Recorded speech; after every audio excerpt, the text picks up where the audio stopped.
Hello and welcome everyone, myself Sukanto and you are watching your YouTube channel history online. आज इस वीडियो में लेके आए हैं chapter number 2 civics part class 10 के लिए आईसीएसई बैच 2021 के लिए, जो कि बोर्ड एग्जाम देने जा रहे हो। और अभी तक हालांकि बोर्ड एग्जामिनेशन की टाइम टेबल नहीं मिला है, मिल जाएगा बहुत ही जल्दी। और अगर सब कुछ ठीक रहे तो मई से शुरू होगा और मई फर्स्ट वीक से शुरू होगा बोर्ड एग्जामिनेशन। तो अपना प्रिपरेशन जो है वो लेते रहो और हम भी तैयार हैं मेरे वीडियो के साथ। और मैंने मेनली शुरू किया है रिवीजन, हर एक चैप्टर की जो रिवीजन है उसके साथ साथ इंपॉर्टेंट क्वेश्चंस क्या है वो भी देते रहेंगे अपने वीडियोस के थ्रू। तो फर्स्ट चैप्टर जो इंडियन पार्लियामेंट के ऊपर था, फर्स्ट चैप्टर, उसका रिवीजन का वीडियो है मेरे चैनल में, तो डिस्क्रिप्शन में जाके वो मिल जाएगा। और यहाँ पे लेकर आया चैप्टर नंबर 2 सिविक्स और मेनली यूनियन एग्जीक्यूटिव के अंडर जो चैप्टर नंबर 2 है, the president and the vice president. इस वीडियो में डिस्कस करेंगे प्रेसिडेंट एंड वाइस प्रेसिडेंट। और एक बात यहाँ पे बहुत इंपॉर्टेंट है कि after the further reduction of syllabus, यहाँ पे वाइस प्रेसिडेंट टोटल जो पार्ट है, ये पार्ट इस बार नहीं है, स्टडी बिल्कुल नहीं करना है। वाइस प्रेसिडेंट वाला पार्ट वो सिलेबस से रिड्यूस हो चुका है। तो इस बार जो सिलेबस में मेनली है president, so we have to discuss about और we have to read about only the president of India. तो इसी चैप्टर से रिलेटेड जो एक्सप्लेनेशन है, फुल एक्सप्लेनेशन एक वीडियो चैप्टर नंबर 2 का है मेरे ही चैनल में, डिस्क्रिप्शन में लिंक मिल जाएगा, वहां पे जाके देख सकते हो। तो मेनली इस वीडियो में डिस्कस करेंगे और इसमें मेनली चैप्टर नंबर 2 रिवाइज करेंगे, रिवीजन होगा और उसके साथ साथ जो इंपॉर्टेंट क्वेश्चंस है वो भी देंगे। क्या शॉर्ट क्वेश्चंस इस चैप्टर से आ सकता है, मिनिमम 2 to 3 क्वेश्चंस जो है शॉर्ट पार्ट में, 1 मार्क की जो क्वेश्चन है फर्स्ट में आता है, उसमें 2 to 3 क्वेश्चंस यहाँ से आएगा। और यहाँ पे जब हम एक्सप्लेन कर रहे होंगे तो स्क्रीन में जो है वो क्वेश्चंस आता रहेगा, तो वहां से कॉपी कर सकते हो। और उसके साथ साथ ये चैप्टर लॉन्ग क्वेश्चंस के लिए भी इंपॉर्टेंट है। जैसे कि अभी सिविक्स में टोटल 4 चैप्टर्स है, तो टोटल 4 चैप्टर्स में से 3 क्वेश्चंस आएंगे। तो उस हिसाब से अगर देखा जाए तो ये चैप्टर नंबर 2 प्रेसिडेंट वाला जो चैप्टर है ये बहुत ही इंपॉर्टेंट है। और सबसे इंपॉर्टेंट बात जो है कि वाइस प्रेसिडेंट इस बार नहीं है, तो सिर्फ प्रेसिडेंट ही स्टडी करना है। और अंडर प्रेसिडेंट उसमें भी सारे कुछ स्टडी नहीं करना है। यहाँ पे जो पॉइंट्स लिखा हुआ है और सिलेबस दिया हुआ है, हम डिस्कस करेंगे, वही सिर्फ स्टडी करना है। और जब हम बोल रहे होंगे तो नीचे क्वेश्चंस भी आ रहा होगा, उसको कॉपी कर लेना। तो मेनली शुरू करते हैं चैप्टर नंबर 2। लेकिन शुरू करने से पहले छोटा सा एक रिक्वेस्ट था, अगर फर्स्ट टाइम चैनल को देख रहे हो तो सब्सक्राइब कर देना फॉर मोर वीडियोस। तो मेनली शुरू करते हैं चैप्टर नंबर 2। अभी चैप्टर नंबर 2 जैसे कि मैंने पहले ही बोला था कि प्रेसिडेंट यहाँ पे स्टडी करना है और अंडर प्रेसिडेंट। तो मेन जो पूरा एक्सप्लेनेशन है वो मेरे और एक वीडियो में मिल जाएगा, इसे चैनल पे डिस्क्रिप्शन में लिंक है। तो यहाँ पे सिर्फ हम बोलेंगे कि क्या है सिलेबस में, क्या स्टडी करना है, उसके साथ क्वेश्चंस क्या आ सकता है, लॉन्ग क्वेश्चन। सो फर्स्टली जो पॉइंट है क्वालिफिकेशन, क्वालिफिकेशंस में मेनली अगर 4 मार्क्स के लिए लिख रहे हो तो 4 पॉइंट्स, 3 मार्क्स के लिए लिख रहे हो 3 पॉइंट्स लिखोगे, ठीक है। तो यहाँ पे क्वालिफिकेशंस अच्छी तरह से स्टडी करना है। उसके बाद है according to further reduce syllabus है composition of electoral college, composition of electoral college. जैसे कि हम जानते हैं प्रेसिडेंट के जो इलेक्शन है वो डायरेक्ट इलेक्शन नहीं होते हैं। एक पार्लियामेंट्री फॉर्म ऑफ गवर्नमेंट में प्रेसिडेंट जो है वो डायरेक्ट इलेक्शन नहीं होता, तो इनडायरेक्ट इलेक्शंस होते हैं। अभी इनडायरेक्ट इलेक्शन जब होता है तो एक इलेक्टोरल कॉलेज बोलता है उसको, इलेक्टोरल कॉलेज जो है वो मेनली प्रेसिडेंट को इलेक्ट करता है। And electoral college consists of MPs, यहाँ पे member of parliament like Rajya Sabha और लोकसभा, जो सारे मेंबर्स हैं और सब जो इलेक्टेड मेंबर्स होना चाहिए, ठीक है। सो सारे elected members of Rajya Sabha and Lok Sabha and elected members of state legislative assembly, सारे मिलकर एक इलेक्टोरल कॉलेज बनाते हैं। That means electoral college consists of elected members of Rajya Sabha, Lok Sabha and MLAs और मेंबर ऑफ लेजिस्लेटिव असेंबलीज, सारे जो इंडियन स्टेट्स है उसके साथ दिल्ली एंड पुडुचेरी के जो एमएलएस है वो सारे मिलके बनाते हैं इलेक्टोरल कॉलेज, वो कि इनडायरेक्टली प्रेसिडेंट को इलेक्ट करता है। यहाँ पे डायरेक्ट इलेक्शन नहीं होता है। अभी इलेक्शन का मैनर, प्रोसीड्योर ये सारे सिलेबस में नहीं है, वो स्टडी नहीं करना है। अपनी नॉलेज के लिए स्टडी कर सकते हो, लेकिन एग्जाम की अगर पॉइंट ऑफ व्यू से देखा जाए तो स्टडी नहीं करना है। अभी नेक्स्ट पॉइंट जो है, और पहले जो फर्स्ट पॉइंट था क्वालिफिकेशन, मैंने मिस कर गया। क्वालिफिकेशन में जैसे कि qualification of chief justice of India, qualifications of prime minister, कुछ भी लिख रहे हैं तो फर्स्ट जो कॉमन पॉइंट होगा मेनली सारे में लिख सकते हो कि Indian citizen, he must be और she must be an Indian citizen. तो ये जो पॉइंट है ये सारे में लिख पाओगे। नेक्स्ट जो क्वालिफिकेशन होगा वो एज से रिलेटेड है। जैसे कि प्रेसिडेंट का है, he has completed the age of 35 years. तो अगर प्रेसिडेंट बनना है इंडिया की तो एज जो है वो मिनिमम 35 एज होना चाहिए। अगर बात करें लोकसभा की मेंबर्स ऑफ लोकसभा उसका 25, मेंबर्स ऑफ राज्यसभा 30 ईयर्स, और यहाँ पे अगर प्रेसिडेंट होना चाह रहे कोई तो मेनली 35 ईयर्स जो है वो मिनिमम एज होना चाहिए। उसके बाद है he is qualified for election as a member of Lok Sabha. So इस तरह से अगर 3 और 4 पॉइंट्स लिख देते हैं अंडर क्वालिफिकेशंस तो वो हो जाता है। और यहाँ पे छोटा सा एक चीज में मिस कर गया, हालांकि वो सिलेबस में नहीं है फिर भी बोल रहे हैं, तो ये जो इलेक्टोरल कॉलेज के बारे में मैंने बात किया ना, वो सारे elected members of Rajya Sabha, Lok Sabha, state legislative assembly including Delhi and Puducherry. लेकिन अगर बात किया जाए वाइस प्रेसिडेंट की इलेक्शन की तो उसमें सिर्फ इलेक्टोरल कॉलेज बनेगा members of parliament means Rajya Sabha और लोकसभा, वहां पे स्टेट असेंबली जो है वो नहीं आते हैं, ठीक है, मेंबर्स ऑफ स्टेट असेंबली वो नहीं आते, तो वाइस प्रेसिडेंट सिर्फ Rajya Sabha, members of elected members of Rajya Sabha and Lok Sabha. तो मेनली क्वालिफिकेशंस और कॉम्पोजिशन ऑफ इलेक्टोरल कॉलेज के बाद अगर नेक्स्ट पॉइंट देखा जाए वो है रीजंस ऑफ इनडायरेक्ट इलेक्शन। तो मैंने पहले भी कहा था कि प्रेसिडेंट का जो इलेक्शन होता है वो इनडायरेक्ट होता है। क्यों इनडायरेक्ट होता है, यहाँ पे 2-3 रीजन पूछ सकते हैं एग्जामिनेशन में, वो भी लिख पाओगे। तो मेनली फर्स्टली अगर देखा जाए, जैसे कि हमने पहले ही बोला था, इंडिया एक पार्लियामेंटरी फॉर्म ऑफ गवर्नमेंट रहते हैं, तो यहाँ पे एक इलेक्टेड हेड पहले से है प्राइम मिनिस्टर, इलेक्टेड हेड, और रियल हेड हम जिसको बोलते हैं। अगर यहाँ पे प्रेसिडेंट का भी डायरेक्ट इलेक्शन से होते हैं, अगर जो जनरल पीपल है वो डायरेक्टली अगर प्रेसिडेंट को भी इलेक्ट करता है, इसका मतलब एक ही कंट्री में मतलब 2 रियल हेड हो जाता। तो लेकिन यहाँ पे पार्लियामेंट्री सिस्टम में ये अलाउड नहीं है और ये पार्लियामेंट्री सिस्टम के अगेंस्ट है, तो ये एक रीजन बन सकता है वहां पर। Since the membership in the 2 houses of the parliament was likely to be dominated by one party, अगर किसी पार्टी का डोमिनेट कर रहा है लोकसभा में, तो ये चांसेस होता है कि राज्यसभा में भी उसी पार्टी का जो मेंबर्स है, उसी पार्टी से जो रिप्रेजेंटेटिव वो ज्यादा होंगे राज्यसभा में भी।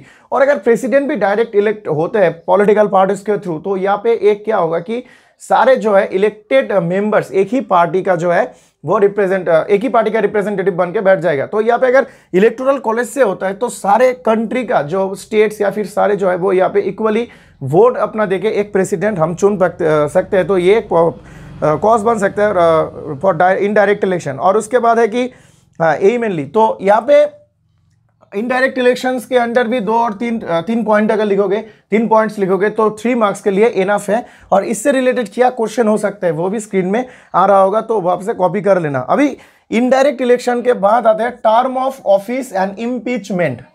इम्पीचमेंट क्या है, उसके बाद है टर्म ऑफ ऑफिस। तो अगर जनरली देखा जाए normal term of office of president of India is 5 years, maximum 5 years. 5 years के बाद चेंज हो सकता है, लेकिन वह मतलब 5 ईयर्स के बाद चेंज होते हैं, लेकिन 5 ईयर्स से पहले भी इसको मतलब रिमूव किया जा सकता है। The president of India can be removed okay by impeachment. अच्छा, तो प्रेसिडेंट को अगर रिमूव करना है तो जो प्रोसेस है उसको बोला जाता है इम्पीचमेंट। अगर कॉन्स्टिट्यूशन वायलेशन हो रहा है या फिर इनकैपेसिटी, तो ये जो चार्जेस है इसके अगेंस्ट जो प्रेसिडेंट को इम्पीच किया जा सकता है या फिर उसको रिमूव किया जा सकता है, वो भी दोनों हाउस में अप्रूवल मिलने के बाद। अगर कोई हाउस में प्रपोजल आया तो नेक्स्ट जो हाउस है, राज्यसभा में अगर प्रपोजल आते हैं तो लोकसभा उसमें इन्वेस्टिगेशन करेंगे और उसके बाद ही ये प्रोसेस जो है वो पूरा हो जाएगा मेजोरिटी के ऊपर। ओके, मेजोरिटी अगर चाह रहा है तो इम्पीचमेंट पॉसिबल है। अभी नेक्स्ट सबसे इंपॉर्टेंट जो पॉइंट है, जो मेनली लॉन्ग क्वेश्चंस के लिए जो मेनली इंपॉर्टेंट है, वो है powers of the president of India. जैसे कि हम जानते हैं the president of India real power उसके पास कुछ होता नहीं है, जैसे कि he is the nominal head, okay, nominal head of our country, लेकिन फिर भी उसके अंडर बहुत सारे पावर्स है। तो यही मेनली इसमें डिस्कस करने की कोशिश करेंगे। और फुल जो एक्सप्लेनेशन है वो मैंने जैसे कि पहले बोला था एक वीडियो में है, डिस्क्रिप्शन में लिंक मिल जाएगा, जाके देख सकते हो। तो यहाँ पे पावर ऑफ द प्रेसिडेंट और अंडर पावर ना टेक्स्ट बुक में बहुत सारे पावर्स लिखा हुआ है वहां पे, लेकिन सिर्फ यहाँ पे according to further reduce syllabus 4 powers के बारे में डिस्कस करना है, स्टडी करना है। और ये लॉन्ग क्वेश्चंस के लिए बहुत ही इंपॉर्टेंट बन सकता है इस बार बोर्ड एग्जामिनेशन के लिए। तो फर्स्टली होता है एग्जीक्यूटिव पावर, एग्जीक्यूटिव के पावर के बाद legislative power, discretionary power and emergency power. तो यहाँ पे इमरजेंसी पावर के अंडर 3 पावर्स आते हैं, जैसे कि 3 टाइप्स ऑफ इमरजेंसी हो सकते हैं इंडिया में, नेशनल और जनरल इमरजेंसी, जो कि अंडर आर्टिकल 352। उसके बाद आते हैं breakdown of constitutional masonry in a state वो होता है 356, और उसके बाद होता है फाइनेंशियल इमरजेंसी अंडर आर्टिकल 360। तो ये जो आर्टिकल्स है बहुत इंपॉर्टेंट है एग्जाम के लिए। और उसके साथ साथ यहाँ पे स्टूडेंट्स कंफ्यूज हो जाते हैं कि जो इमरजेंसी पावर है इसके अंडर सर्कमस्टेंसेस है, ड्यूरिंग है और एग्जाम्पल्स है, तो सारे जो है वो स्टडी करना है। और किस तरह से क्वेश्चंस आ सकते हैं इमरजेंसी से वो भी स्क्रीन में आ रहा होगा, वो से देख सकते हो। अभी इमरजेंसी पावर है, डिस्क्रिशनरी पावर, उसके बाद लेजिस्लेटिव और एग्जीक्यूटिव पावर है। यहाँ पे बहुत ही इजी भी होता है कि जो एग्जीक्यूटिव पावर है, सारे जो ऑफिसर्स है ना इंडिया के अंदर, जो टॉप ऑफिसर्स है और heads of the union administration, appointment of officials of the states, उसके बाद chief justice of India, other जजेस of supreme court and high court and the governors of states, जो कि गवर्नर्स होता है स्टेट के अंडर, उसके बाद lieutenant governor, okay, and the chief commissioners of union territories, इसके बाद अटॉर्नी जनरल ऑफ इंडिया से लेकर chairman and members of the public union public service commission, controller and auditor general of India, CAG of India. तो ये जो सारे officers या फिर ऑफिशियल्स है, they are appointed by the president of India. अगर बात किया जाए prime minister, council of ministers, okay, ये सारे जो गवर्नर्स ऑफ स्टेट, ये सारे जो है appointed by the president in सबको अपॉइंटमेंट देते हैं। उसके बाद और है कंट्रोल ओवर स्टेट गवर्नमेंट्स, उसके बाद union territories and border areas. Union territories border area जो है under direct rule of the president, ये होता है मेनली एग्जीक्यूटिव पावर्स में ये आते हैं। और फुल एक्सप्लेनेशन चैप्टर में और दूसरे वीडियो में वो जगह देख लेना। लेजिस्लेटिव पावर में भी बहुत सारे यहाँ पे एड्रेस सेशन ऑफ पार्लियामेंट की अगर फर्स्ट सेशन हो रहा है तो वो प्रेसिडेंट की एड्रेस से ही शुरू होगा, स्पीच से शुरू होगा। उसके बाद he can give messages to the parliament, he can summon parliament, prorogue the houses. उसके बाद लोकसभा को डिसॉल्व भी कर सकता है, लोकसभा को डिसॉल्व कर सकता है। उसके बाद सबसे इंपॉर्टेंट जो है हम मतलब इंडियन अगर लेजिस्लेटिव पावर देखा जाए तो लोकसभा में मेनली ही कैन अपॉइंट और नॉमिनेट कर सकते हैं कि 2 members, Anglo Indian 2 members Lok Sabha में वो अपॉइंट कर सकता है, नॉमिनेट कर सकता है। उसके साथ साथ राज्यसभा में मेनली 12 मेंबर्स जो हैं, टोटली मिला के 14 मेंबर्स वो नॉमिनेट कर सकता है, okay, from different section of the society. तो मेनली लोकसभा एंड राज्यसभा में, लोकसभा में 2, राज्यसभा में 12 मेंबर्स जो है दे आर अपॉइंटेड बाय और नॉमिनेटेड बाय द प्रेसिडेंट। तो ये एक ये मेनली लेजिस्लेटिव पावर के अंडर आते हैं। तो ये हमने चैप्टर नंबर 1 में भी स्टडी किया था, शॉर्ट क्वेश्चंस के लिए बहुत ही इंपॉर्टेंट है ये दो। और उसके बाद जो है कोई भी असेंट टू बिल्स, कोई बिल में अप्रूव कर सकता है असेंट। उसके बाद प्रोलॉन्गेट ऑर्डिनेंसेस, तो अगर कोई भी जो लोकसभा राज्यसभा अगर सेशन में नहीं है तो वहाँ पे ऑर्डिनेंसेस भी दे सकते हैं, ऑर्डिनेंस भी डिक्लेयर कर सकता है। तो ये सारे जो है अंडर आएगा कि legislative powers of the president. Of lastly thirdly जो है डिस्क्रिशनरी पावर, जैसे कि इमरजेंसी पावर में क्या स्टडी करना है, फुली स्टडी करना है, जैसे कि ड्यूरेशन, सर्कमस्टेंसेस, एग्जांपल सारे स्टडी करना है।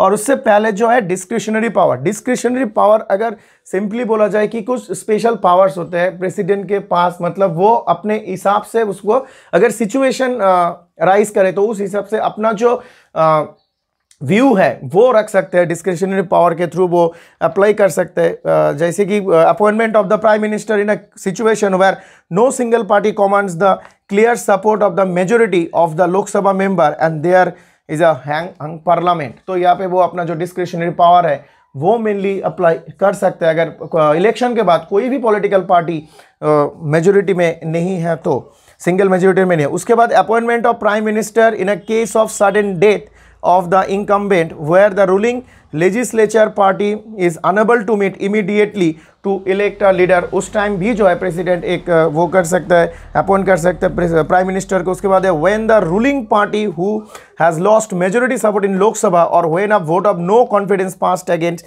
it। तो यहाँ पे अगर कोई मिनिस्ट्री के against no confidence motion pass हो जाते हैं तो मेनली वो प्रेसिडेंट जो है उस रूलिंग पार्टी को बोल सकते हैं कि भाई पावर्स छोड़ दो, या फिर मेनली डिसॉल्व कर सकता है, लोकसभा डिसॉल्व कर सकता है। और the president can dismiss ministers in case of council of minister loses the confidence of the house but refuse to resign.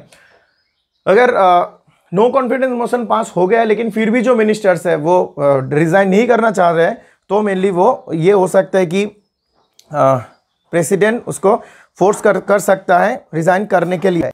तो मेनली अगर देखा जाए ये जो चैप्टर है बहुत इजी भी है और टॉपिक्स भी बहुत कम है, तो यहाँ से जो है पक्का 2 और 3 शॉर्ट क्वेश्चंस, उसके साथ एक लॉन्ग क्वेश्चंस भी आ सकते हैं बोर्ड एग्जामिनेशन में। तो ये चैप्टर जो है बहुत ही इंपॉर्टेंट है इस बार। और इसी तरह से अगर पॉइंट वाइज अच्छी तरह से स्टडी करोगे और इस सबको अगर याद कर पाओगे ठीक से, तो एग्जाम में लेके बहुत अच्छा स्कोर कर सकते हो। अगर हिस्ट्री में आउट ऑफ 80 या फिर आउट ऑफ 100 अच्छा स्कोर करना है तो सिविक्स पार्ट बहुत इंपॉर्टेंट है। सिविक्स पार्ट में आउट ऑफ 30 उसमें जितना अच्छा स्कोर होगा तो टोटल जाके अच्छा स्कोर बन सकता है।